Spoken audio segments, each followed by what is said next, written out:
Once upon a time there was a young boy named David. He was a shepherd, and he spent his days caring for his sheep. But David had a special gift.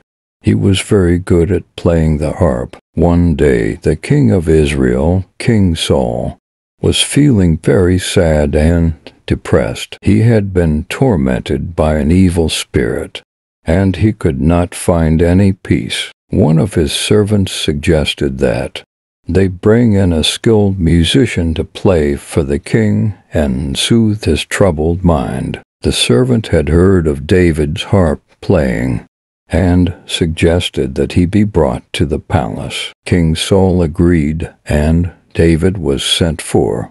David arrived at the palace and began to play his harp. The music was beautiful, and it did indeed soothe King Saul's troubled mind. From that day on, David became the king's musician, playing for him whenever he was feeling sad or troubled. But David's story didn't end there.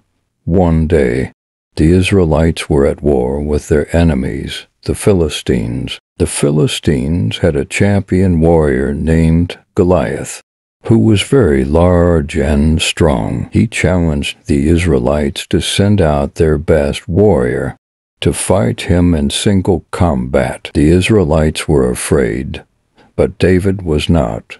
He stepped forward and offered to fight Goliath. King Saul was hesitant, but David was confident in his abilities. He went to battle with only a sling and a few stones. As Goliath approached him, David aimed his sling and let a stone fly. It hit Goliath in the forehead, and he fell to the ground dead.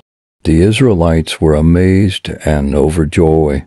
David had saved them from their enemy. David went on to become a great king of Israel, loved by his people and remembered to this day for his courage and faith in God. And so, the story of David shows us that even the smallest and seemingly weakest among us can achieve great things with faith and determination.